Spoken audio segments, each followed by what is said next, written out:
Welcome to Under the Sun podcast. I'm Irene. And I'm Aileeah. We're so glad you're here. Grab a hot or iced coffee and join us as we talk about everything under the sun. Welcome. Way off topic, but why not start the podcast for fun? In the last podcast, hold on, I'm going to burp up a cookie. At least I'm not puking it up. She's beauty and she's grace. She's busy. You mentioned in the last one you're trying not to crisscross. I used to cross my legs all the time, but then I wasn't in college. We were on a college tour, and I just went to an etiquette class because I was like, that sounds fun and not boring. And the teacher of that class, super tall, used to be a model, whatever. So she's teaching etiquette, and I don't remember anything of that class because I already learned my etiquette from Julie Andrews in Princess Diaries. But I do remember her saying, because you would sit in church and you cross your legs and your knee would go over. She said not to ever do that because that causes varicose veins in old age. And as a 16, 17-year-old, I was like, I don't want those. So it's super rare that I cross my legs. And now when I cross my legs, it kind of hurts my leg because I'm so not used to it. But you crisscross your ankles, right? I'll crisscross my ankles, yeah, but never the cross leg. But yeah, not often do I crisscross my ankles.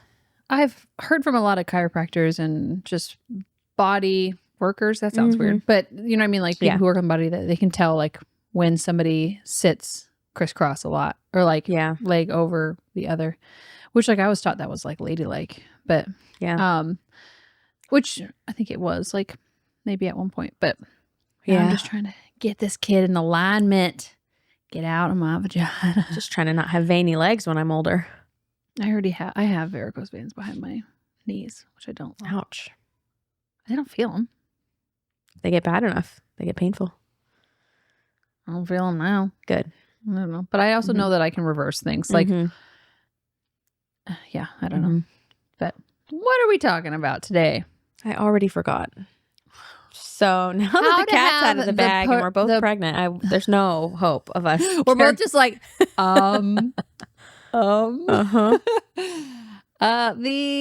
to have your dream postpartum. How to set up, how to prepare for your dream postpartum. Yeah.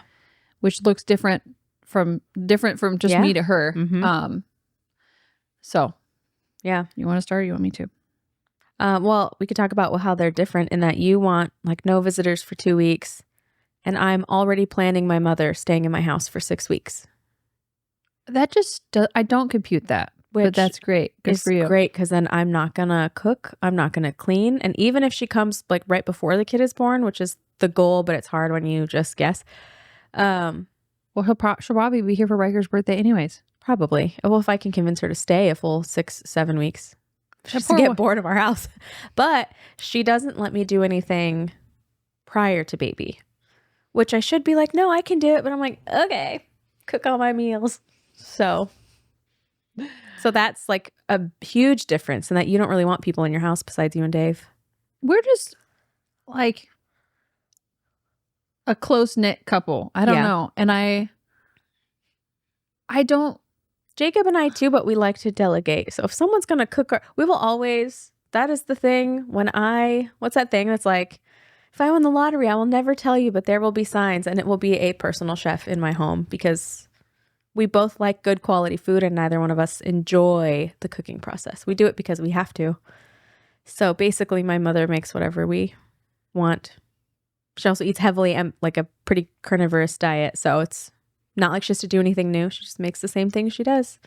Lots of roasts, lots of tacos. So great. Now it's basically the same food, but hold on. I literally can't think of tacos. You said the word I know, tacos. but I can say the word. But then when you said it sounded good, I had to run through my brain. And I'm does that sound? Nope, not good. Carry on. Anyway, so that's how my postpartum prep is. The third time around is just sitz bath spray. Depends. We have plenty of water cups. I think with each birth, I was I'm going to get a new millennial water cup. And now I'm we have plenty of cups. I don't want one more cup in my house to wash. Yeah. And my mother. And that's it. Yeah. My thing is just, I really want to first and foremost, set up an established breastfeeding relationship. I remember with Leo, like being like, I don't want anybody to come for like a week because like I don't want to have to like be fumbling because I don't know how this is gonna go. I don't want to be like fumbling trying to figure out, and then like people's annoying comments of like, oh, you must be hungry, and then they like don't like like I've been there. I've seen how which people is so different react. from my experience with like my family and your family, because we had your family with the first.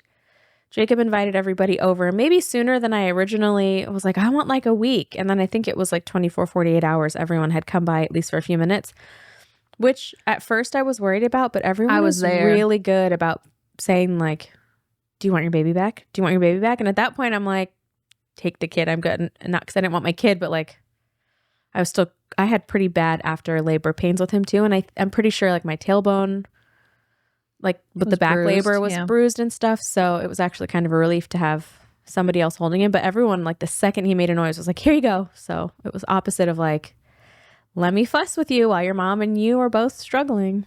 Yeah. I think it just depends on different family dynamics. Yeah. When a lot of your family had already had babies and know what it's like to like feel the feelings. Yeah. And my family's really great about like I don't know. Like I remember when my mom came over postpartum, like she washed all our dishes and that's lovely. Yeah. And like she checked on me first before like she's like, oh yeah, like oh the baby's great. Like how are you, my daughter? Well, first. She's had 7 kids and you're her baby. Yeah. And so it's just different, but also like I don't know.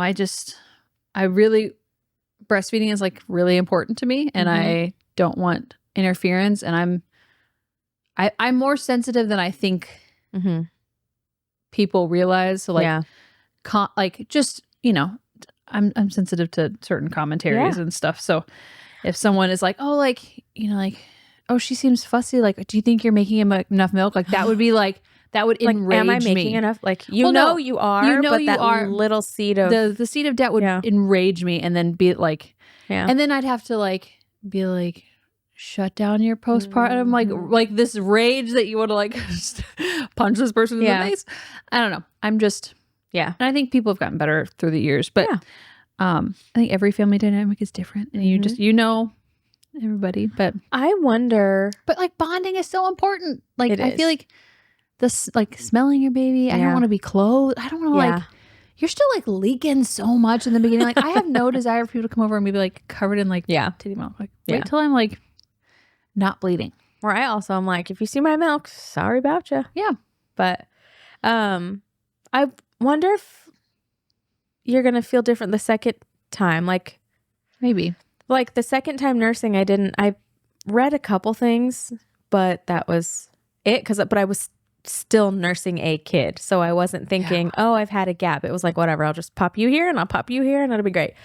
This time, because Instagram knows that I'm pregnant now, it keeps showing me all of the lactation pages I followed, and I just keep unfollowing them. And I was like, I have nursed 2 kids for 4 years of my life. I don't need to know your information. So I'm not even like breastfeeding, and like the worry about the relationship is not even on my radar at this point. Yeah. But I wonder if that'll like change with each subsequent kid of yours. Because now I'm like, it's fine. We'll figure it out. There'll be enough milk. You'll be fine. I took a really great breastfeeding course. I hate plugging it because I don't like their political beliefs. Will still plug that hypnobirthing forever. That I will always plug it. There are other hypnobirthings that are probably just as good though. I would think. It was I guess, but I have the like proven in my own. Yeah. I just have a hard time. Like I do not get how you can work in birth and be like, yeah, you can murder your child if that's what you choose to do all the way to term. Yeah. Oh, I don't agree with it either, but there's also tools and I'm going to use it. I can't promote. I can't like, it is against everything in my cells to say like, go buy this birth course or this hypnobirthing or breastfeed, even the breastfeeding course. Like I found great value in it. Yeah. And this person's like an IBCLC and it's, you know, but I'm like, I can't recommend you because you are morally devoid of anything good. But anyways,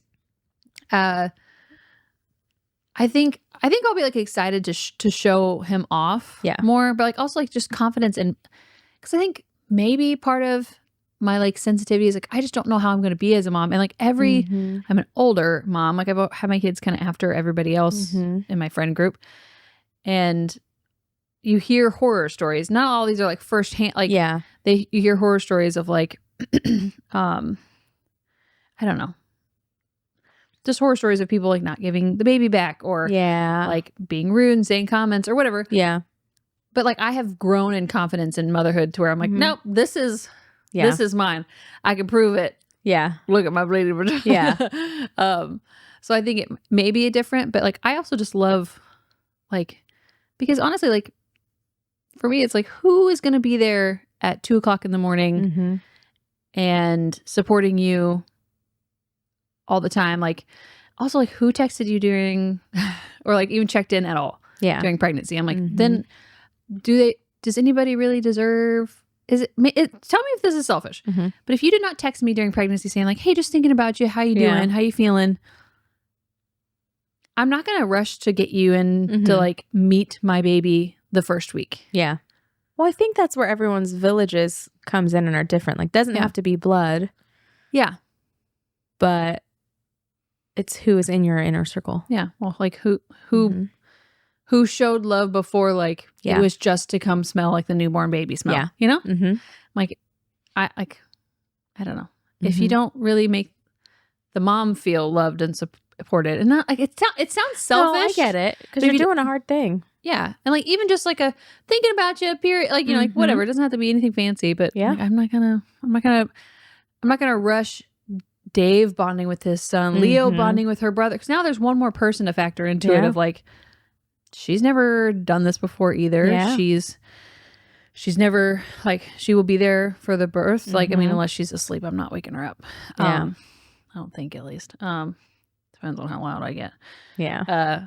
But I don't know. I think I err on the side of less is more and bonding with, I don't know, because there's just so many hormones that are happening in the first like 6 weeks, but like there's so many women I've heard like, I couldn't breastfeed because I didn't make enough milk. For one thing, I think that's like the biggest misconception ever. People just get so locked in. It's like the pump can't get out as much as a baby can. Like, why are we? And plus, like, we have these Instagram influencers who are like oversuppliers, and they like, I feel like it's changed women's brains. Like, hey, like, I lucked out with the first. I'm not really. I took my minerals. I took myself. Like I say lucked out. I did a lot of hard work in preps because I had never done it before, and I was afraid also that what if I don't have enough milk? Yeah, I oversupplied with him, and then I threw away. I still have your breast milk in my basement. Give me that. I want that ring. I don't want it anymore. I have moved it to 4 houses. Because you were supposed to make me a ring. I know, my dog ate it. Like, gross. Ate the ring that I bought for you. Spent like $80 on that stupid thing. Oh, sorry. It's not your fault. But now I kind of want it in a necklace because I realize I work with my hands too much to wear my rings. So now it's in my brain. I want a necklace. But anyways, save your breast milk at your friend's house for 6-7 years. So, but I oversupplied, and then I remember crying because I had to throw away 200 ounces of milk. Why? Because it expired? It was like a year and a half later, and it wasn't in a deep freeze. And we were in an apartment where the fridge was good, but it was like, I just didn't. And one time I was like, it's probably fine. And the smell was horrible. And I was like, oh no, all of that milk. And I just sobbed. So oversupplying is also not necessarily great.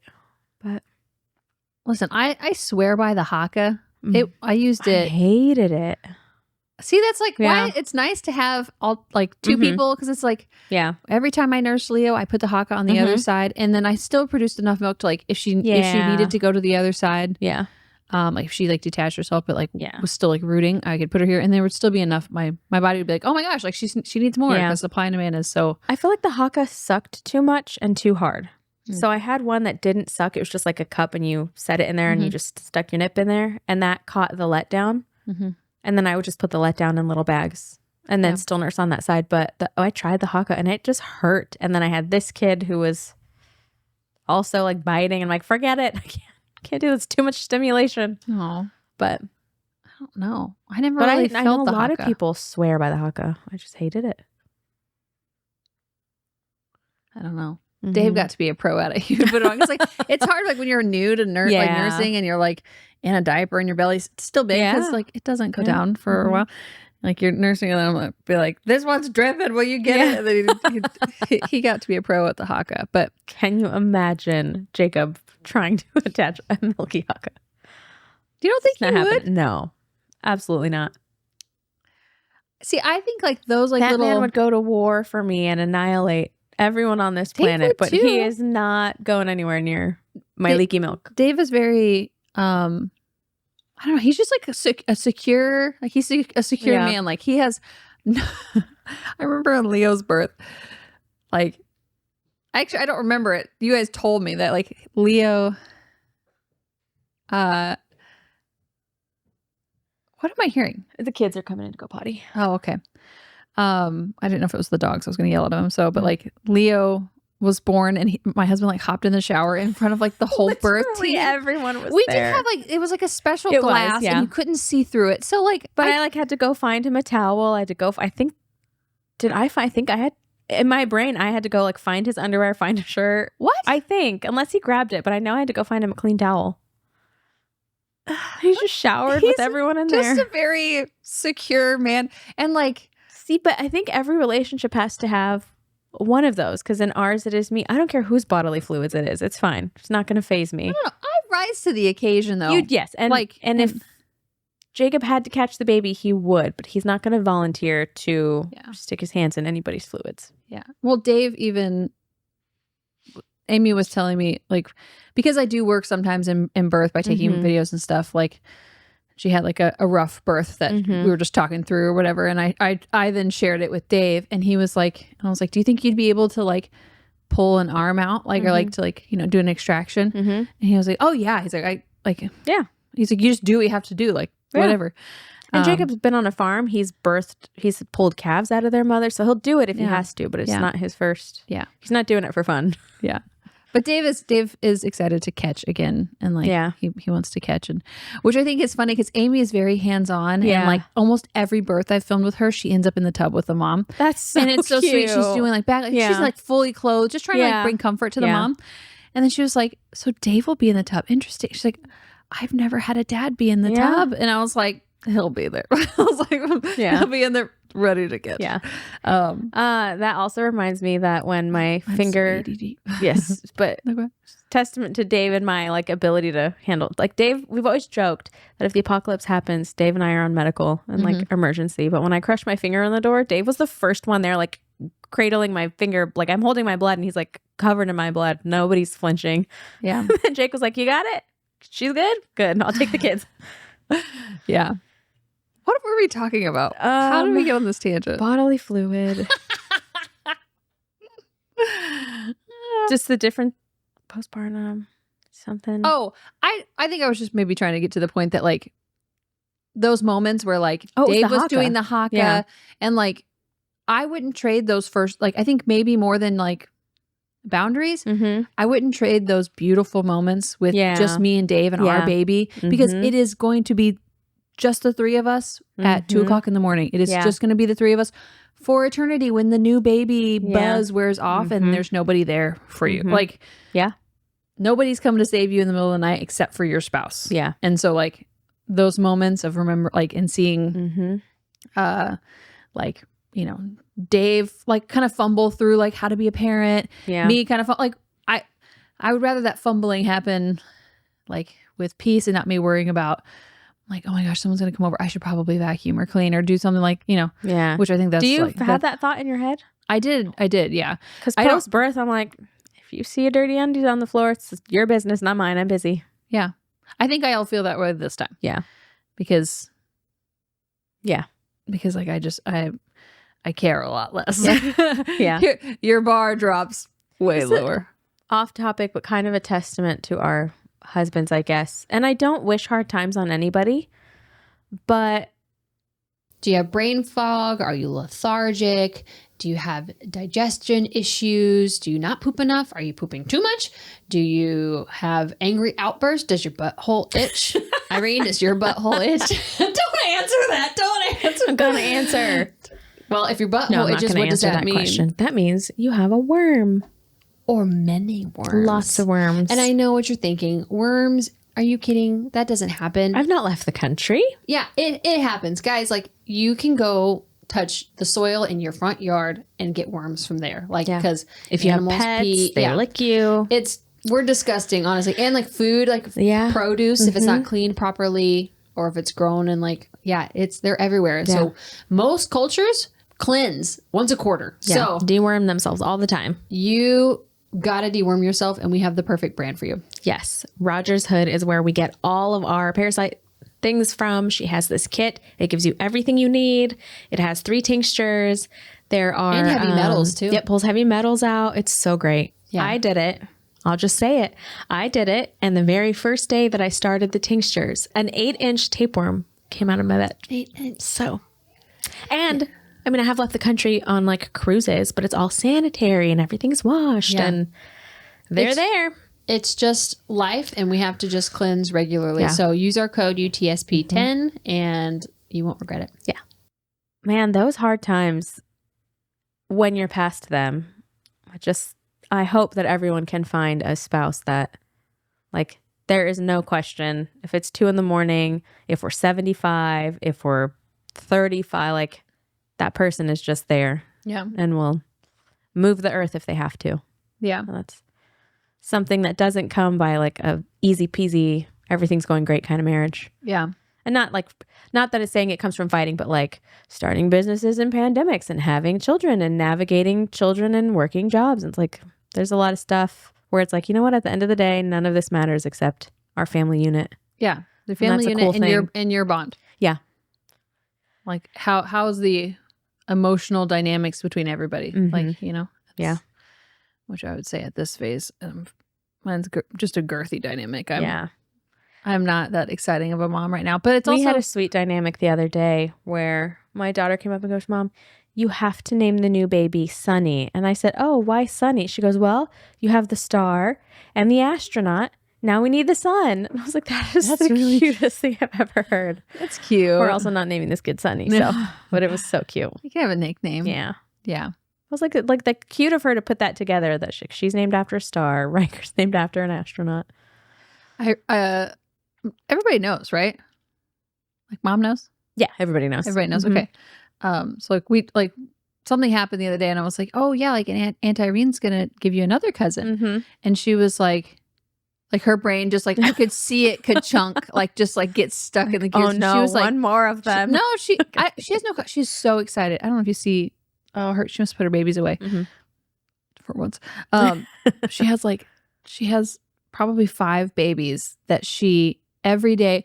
I'll be like, I'm sorry, honey, I can't chase you right now. I'm like, I'm very pregnant. And she's like, I was pregnant with 5 babies, and I was like, let's just negate your one baby you have in you right she's now. Like, I was pregnant with 5 babies and I labored really hard and it came out my vagina and I nursed and she goes, I gave them my, what did she call it? I gave them my milk or so. I can't remember.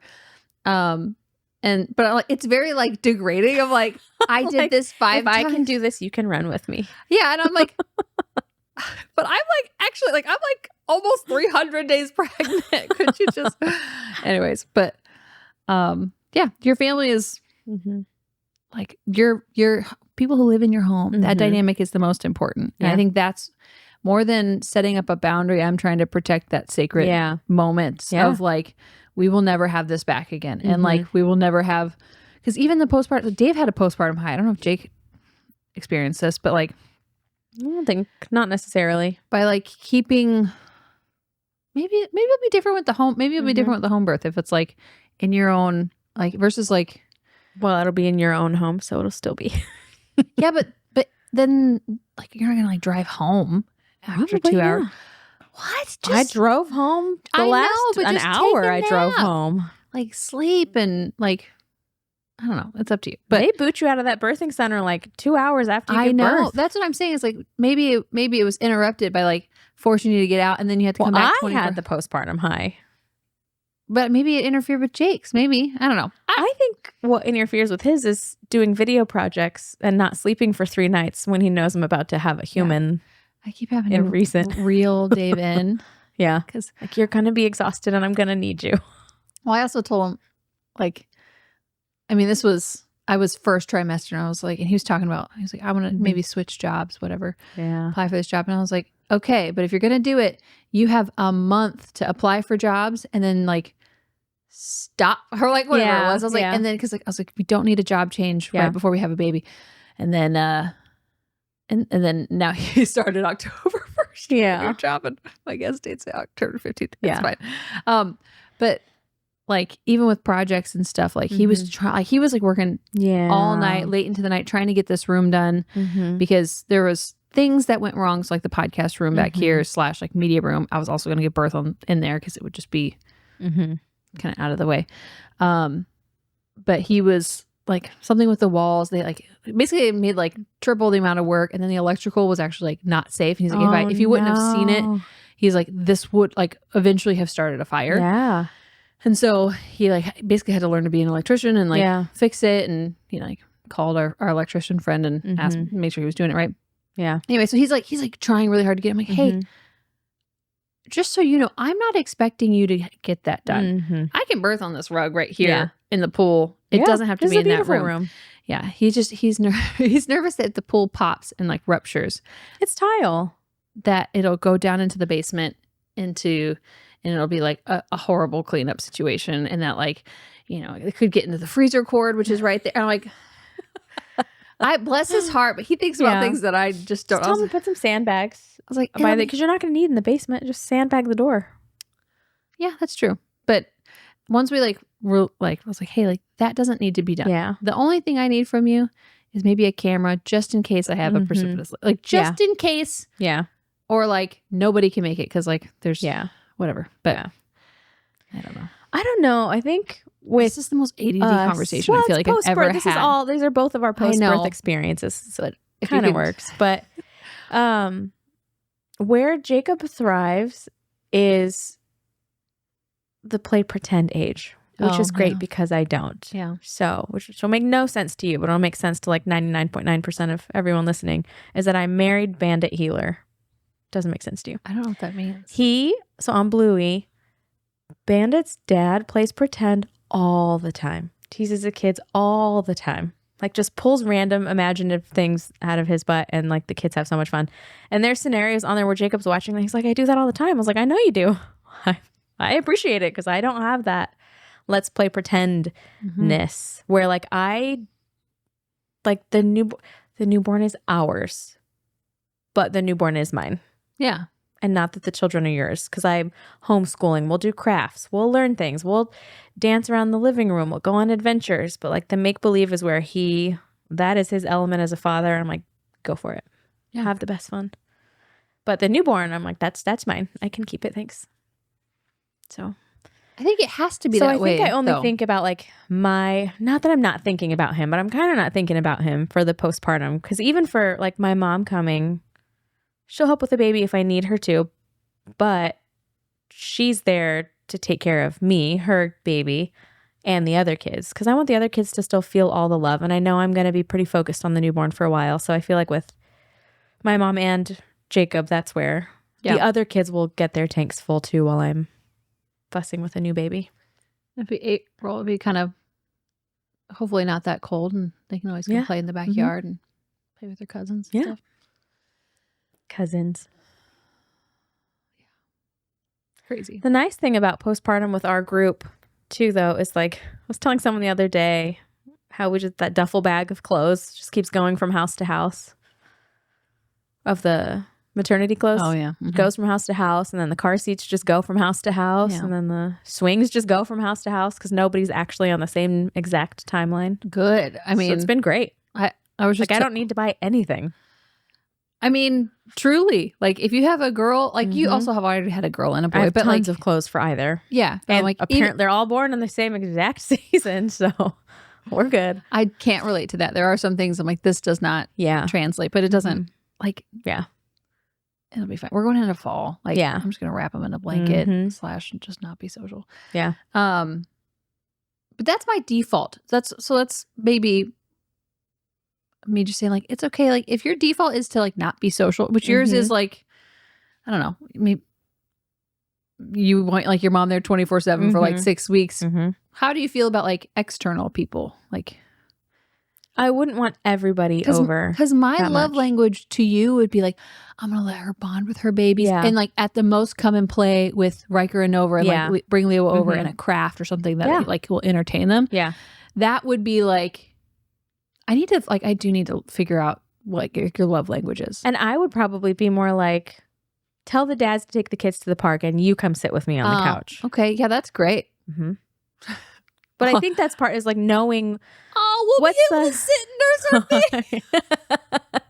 If you actually start crying, I will actually start crying. So don't.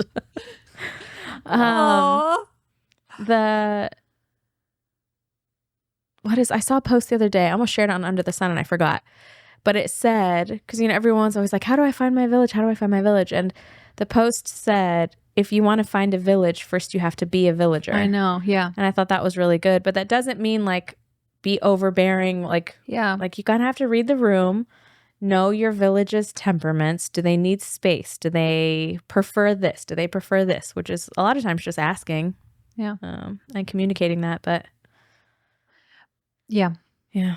Because I think there was like once or twice I just dropped food at your door because I was like, the best thing I can do is feed her and not ring the doorbell.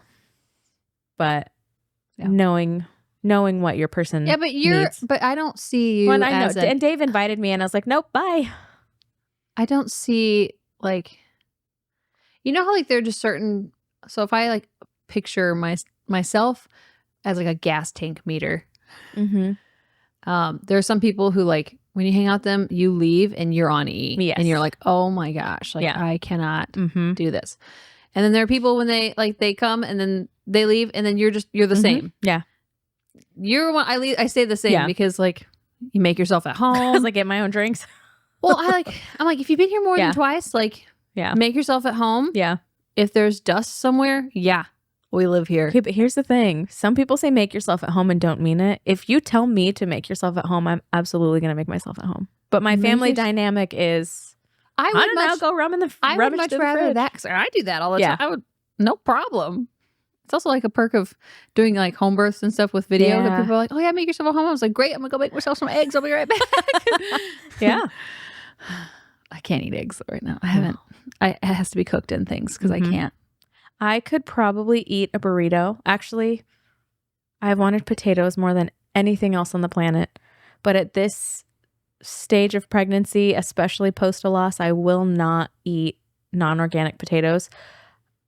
I say that, but I would go to Culver's for fries. But in my own house, to my own control, I'm not getting non-organic. And all of the organic potatoes in our store are like fully rooted in rot. Ew. I'm so annoyed. Where'd you go? Kroger and Walmart, and they both are disgusting. But like, I actually thought I could probably do a burrito because I have green chili from Albuquerque. I have pre-diced organic chili, frozen potatoes and eggs and cheese in a burrito. But I just can't, and I do not want that burrito if there are no potatoes in it. Which is, do you want to take my potatoes? Yeah, I have organic, pre-cut, pre-frozen. Oh, sorry, without oils on them because I can't find. All the organic ones still have I did it myself. Yeah. Organic canola. I don't want organic soybean oil. No, they're I bought organic potatoes, washed them, cut them, froze them on a cookie sheet, put them in a bag. Just give me enough for a burrito and then I'll probably never eat a burrito again. But for like 6 weeks, all I wanted is a burrito with eggs. But the thought of an egg by itself right now makes me want to die. So yeah. I get that because mine is a sourdough bagel with cream cheese and I'll do the egg yolk, but I can just, it has to be cooked completely through. Yeah. And then like I can like trick my brain that like, I like this. I've been eating sandwich with an over easy egg, but if the yolk is cooked too much, I'm out. It has to be runny or I can't eat it. What is it about eggs? But like that's the most like nutrient dense thing you need in pregnancy. And at least the yolk, when it's undercooked and runny, is my favorite, but it's the rest of the egg that, or if it's cooked, like a hard boiled egg with the, nope. Man, kids are great, but they ruin eggs for you because like, I can't do egg whites and like apparently I can't think about runny eggs. Yeah, like, that grosses me out. But yeah, do we even say words? Like what other? Well, we talked about our postpartum. I don't know. gave advice, but maybe people are not here for advice. They're just here for I would postpartum story time. If you have like an over demanding or like a difficult personality in your circle that you feel like would maybe interfere or make you uncomfortable in your postpartum situation, like do the pre-work, or if it's on your spouse's side, make him do the work to like, hey, this is how it's going to look postpartum. Like we're still going to do the same thing. We're not going to text people when we're beside you. You'll be here, obviously. And I won't text you. Like I texted our group the other day who's coming. I don't know why my heart started racing and I was like, I gotta move plants. I gotta do this. Oh no. I'm sorry. And then your husband no-showed me for his appointment. I was like, they're having the baby and they're not even telling me. No. I won't text. So like I might text you and say like, hey, like I'm having contractions or whatever, or it might be something, just something to be aware of. But like I won't be like a mass text in the middle of the night because then nobody's gonna wake up. Yeah. So just so you know. Yeah. But it's okay I should probably not sleep with my phone on silent. But my brain still is like, we got a month, then I'll switch it to. I would not do that. I would start sleeping it on loud. Maybe. I will. Because what I do for a birth is 37. Starting at 37 weeks, I sleep with it on loud. Across the room. But yeah, I don't know. There was something else I was going to say. But like, you know your temperament. Yeah. And don't be afraid to tell your friends. Well, here's hoping you have good friends. But don't be afraid to tell your friends like, hey, I need space. Or, hey, I'm alone on my couch. Come sit with me. Yeah. Or like, could you like come over, grab Culver's on the way or something like, or bring me a healthy meal or whatever. Also, if you are the friend, let people help you. I've gotten better at that. You have gotten better I'm at trying that. to not, because I love doing things for people. Yeah. And showing love like that. I'm not great at receiving it. But like, even like my mom this time around, I was like, hey, could you make like a couple roast or some type of soupy, stewy, brothy postpartum meals? And she was like, I would love to. And she's like, what do you want? I was like, I don't want to make the decision. Yeah. Probably nothing spicy just in case for nursing. But I was like, you've had a lot of spice. I hope you can tolerate it. I purposefully tried to douse both of my kids with as hot as I could so they could tolerate it. Yeah. And the only thing they couldn't tolerate was milk. So I think I would maybe do spice after like breastfeeding's already been established, because I don't want to introduce anything else. Well, you kind of want to just eat bland foods anyways. Well, I don't know I don't remember, but I totally remember. Postpartum, they were like, what do we want for meal? And somebody ordered Chick-fil-A, which is great. And I was like, I want a spicy Southwest salad, because I typically love it. I typically love spicy Southwest salad. Seed oils, yes, not the best. But like, whatever. But your post-labor meal, you want what you want. Yeah. And so I was like, I was like, that's where they're going. So that's what I want. And then it got there and it felt like lava in my mouth, because like, I think my sensories were, and I was like, I'm not eating this. And I remember being like, I'm not going to tell anybody, because whoever ordered this, like, I don't want to hurt their feelings. Nobody's feelings will be hurt. And if their feelings are hurt, then they're too sensitive. But I didn't eat it. Home. And then I looked at Dave and I was like, you got the baby. I'm going to go to bed. And I like rolled over and fell asleep. And he said he like sat there and like watched. He said he watched me breathe for like a long time. And then he'd switch to watching the baby breathe. And then he'd switch to watching me breathe. And he said he was up till like 2 a.m. that night, just like making sure everyone was breathing. Just staring. Yeah. But then the next day he made me ground beef and black beans. And that was like. Do you remember after I gave birth to my child and my 2 labor support partners both fell asleep? I left me alone with a newborn after traumatic back labor. Where did we fall asleep? Because I remember that. Where did we fall asleep at? In the hotel. What were we all supposed to do? We just turned the TV on. I'm gonna remind you guys of that for the rest of your lives. What? Like, I don't know. I'm sure I asked, like, is there anything I can get you probably or do for did. you? But I remember sitting there in the bed, like, I'm too wired. I was way too wired to sleep. And I was just like, everyone's asleep. The baby's asleep. Okay. I'm sorry. I actually don't care at all. I mostly just like to harass Jacob about it because it's really funny. So, like, let's see. You were going to be induced, and then your water broke at like 10. And then we were there all night, right? Yeah, we went in at like 4 a.m. Yeah. So like had we been up? Off and on. Yeah. You guys might have been up. I don't remember. I don't know. Kind of checked out. You know what's great though? Like, if you want me there, I will actually be a helpful birth person now. Because, like, there's no, like, you just don't know what you don't know. Yeah. Yeah. And, like, again, my love language would be like, oh, yeah, let me just leave her alone. Like, because that's what I kind of did want to be in labor. I want to be left alone. Yeah.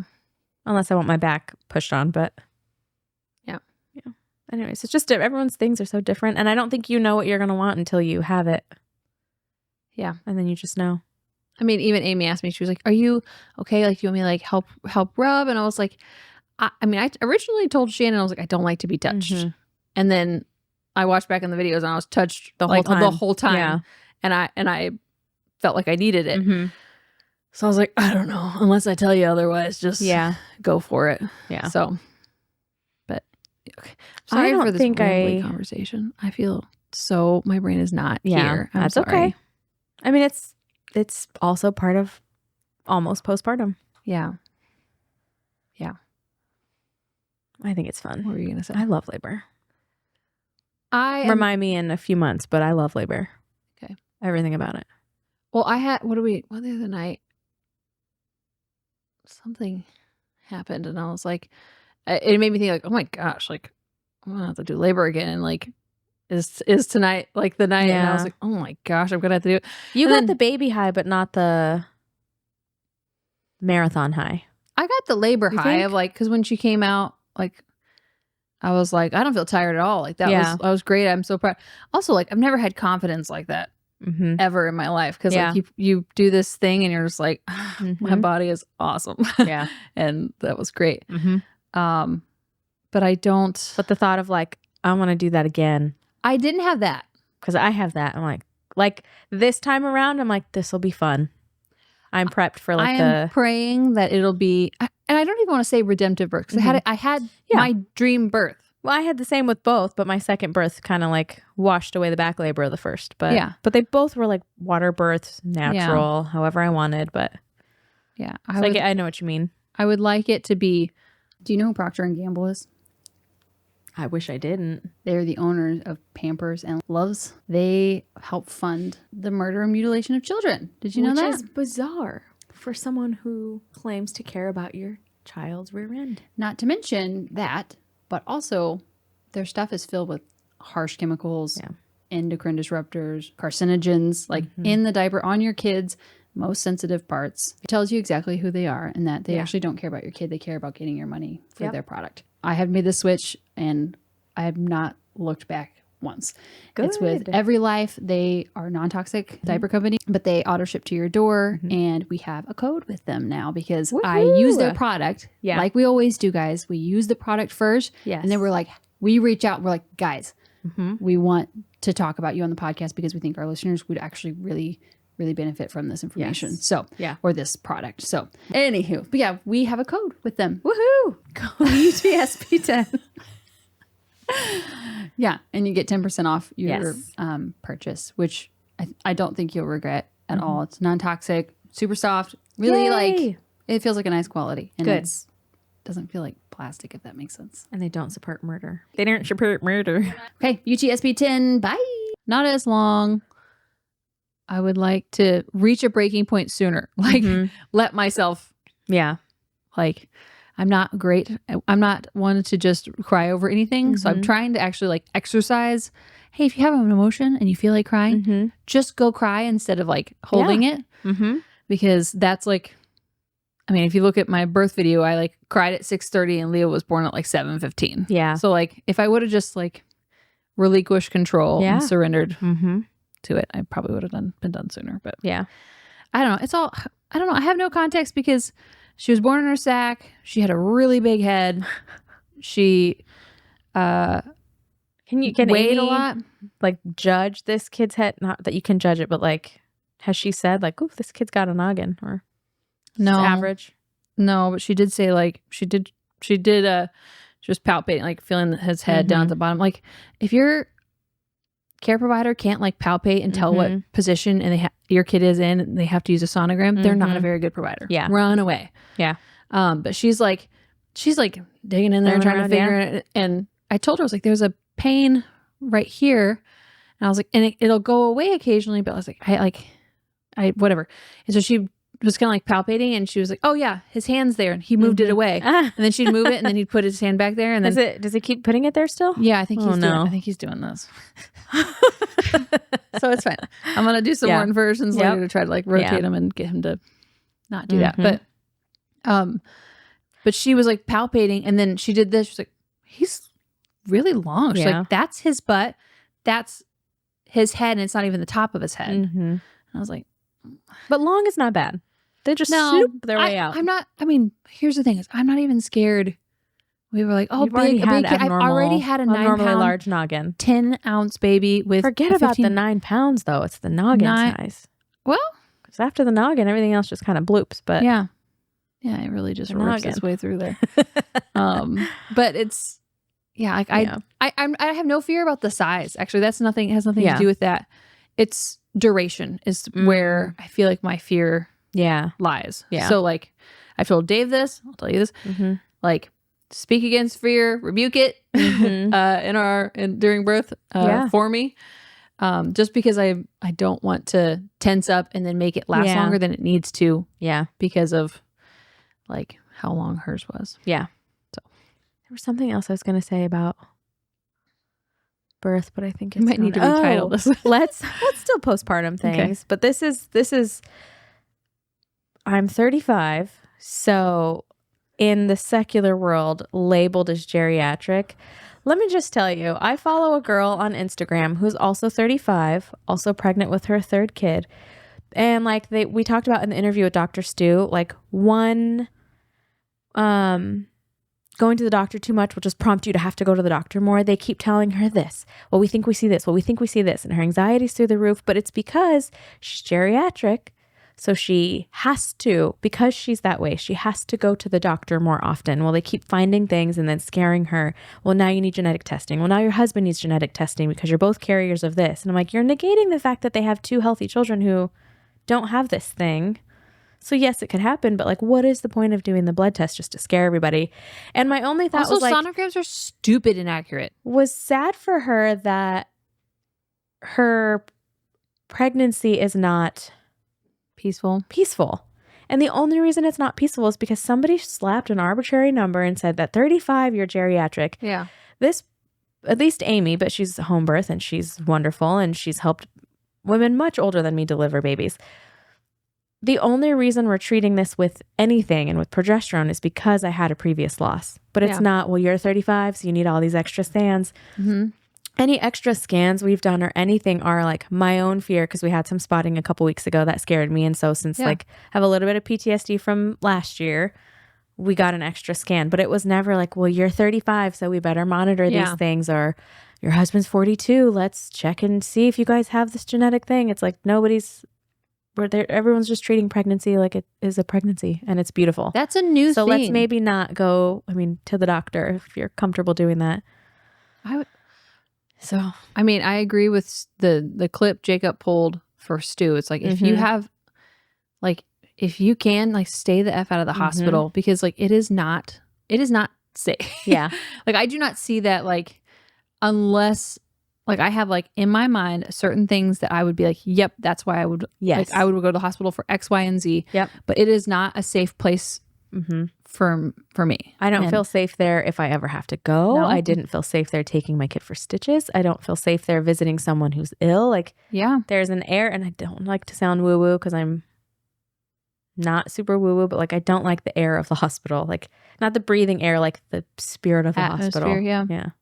So I would just not feel safe there. But like,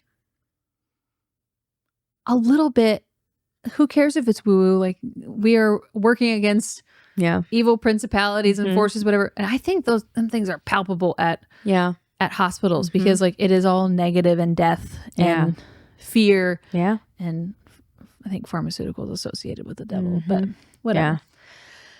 Yeah. Good times. Hopefully next time you see me on this podcast, well, I think I might record one with my husband. Yeah. But I will have a little baby, very long baby, a little baby boy That's where my head is at right now. I'm like, the postpartum. I'm like, I can't wait to be just in bed, eating yummy foods, watching cartoons with my kid. Yep. Nursing, snuggling, smelling. Can't wait to smell the baby. And just like having time with Dave too, because I feel like he's been at like full speed, whether it's taxes, that room renovation. Poor guy, he just has no like. He gets off at 5. Now he's forced to go in the office, so he's not home till like 5:30. And then by the time we eat dinner, and he plays Leo for a little bit, and then he goes into like, I don't even see him that much. Yeah. And so I'm like, I'm just excited to hang out with my husband. Yeah. And be postpartum. I want it on the record that I know we still have a lot of time, but I'm going to need you to go get me a salted caramel cream cold brew. Because I'm telling you, the taste of that one post Nova, because now 3 times in a row I can't have coffee, which is so fun. During maybe the fall it's your body season. telling you something. Probably, but like that coffee you brought me post Nova was literally the greatest thing I've ever had in my entire life. And it probably won't even taste as good the second time. For some reason that time I was like, this is you'll have to text me the best thing I've ever had in my life. Here's what we need to do this time, because I feel like we're not seasoned. I want you to create a notes and invite me and be like, these are the things I want you to do. Well, then do the same, because we're running out of time. I don't know. I felt like you did a good job of just like filling in the gaps. Like if things needed to be filmed. But this is different. It's like Leo, if like Leo needs to do something. If you see something like terribly messy, like if I like, I don't know, we just straighten it out. Yeah. I don't know. Like if Leo didn't flush or poop, because sometimes that doesn't happen. Yeah. We're still working on flushing. I don't know. Yeah. It's such a bizarre thing.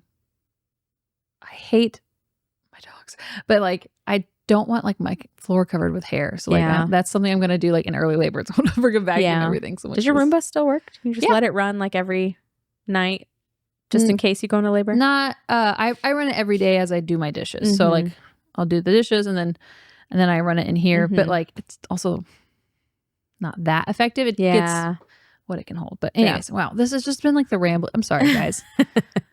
Come back when we actually have information that's valuable. I swear our brain cells were like, my brain cells will come back. Yeah. Well, maybe this is a do your dishes and hang out with us for an hour while we ramble. Was it been an hour? We have to stop because I bet we're running out of data. Okay. I don't think it's been an hour, but okay. Anything else? No, that's it. Okay, sorry about me. Pray for me in labor. We had mentioned talking about the Facebook group that we started. Oh, yeah. But also neither one of us have the capacity to post. But if someone asks a question, I can answer it. But my like creativity of posting new things I'll probably post the baby's birth there first. Yeah, that would be fun. Yeah. Because I think I don't have Instagram right now. I guess I'll just like blurb it that like this is the first time us recording since Charlie Kirk's assassination. Oh, yeah. And I know we're all like,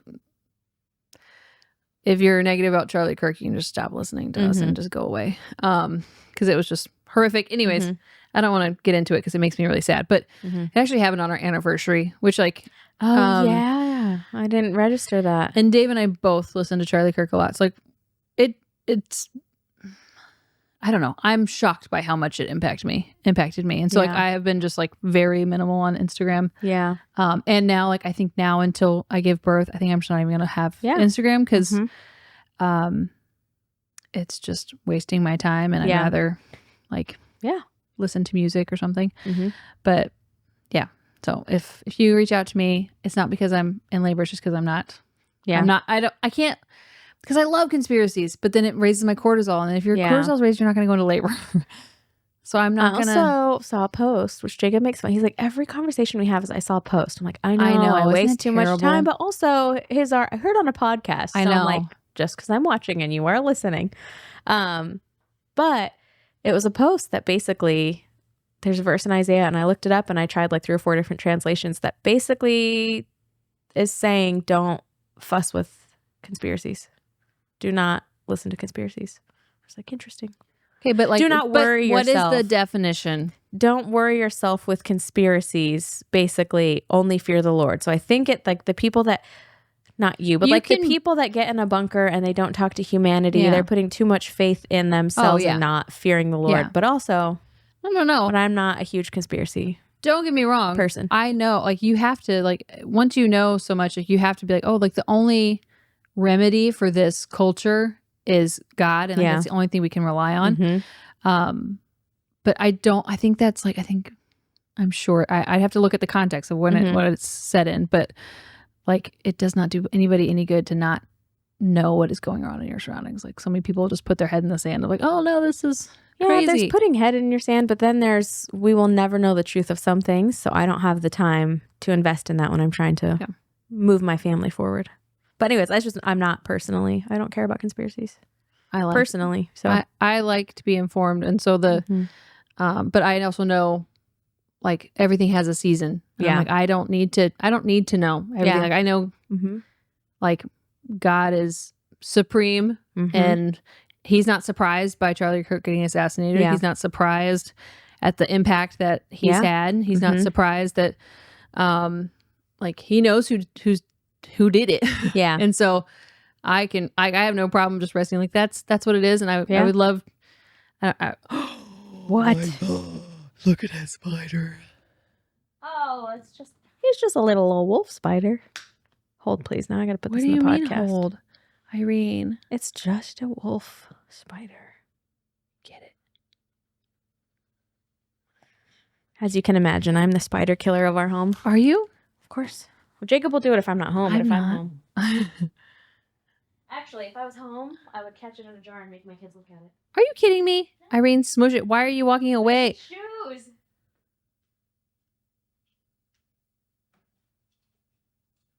My cheeks are getting red. I can feel it. He's right on the cord. Oh, he's gonna run towards me. He's gone. Oh, man. My pants are sweaty. Okay. All right. We gotta go. Goodbye. Bye. This content is for educational purposes only and is not intended as medical advice. Please do your own research and find a trusted medical professional for personalized guidance and advice. We are not responsible for your decisions based on the information you hear on this podcast. Bye. Bye.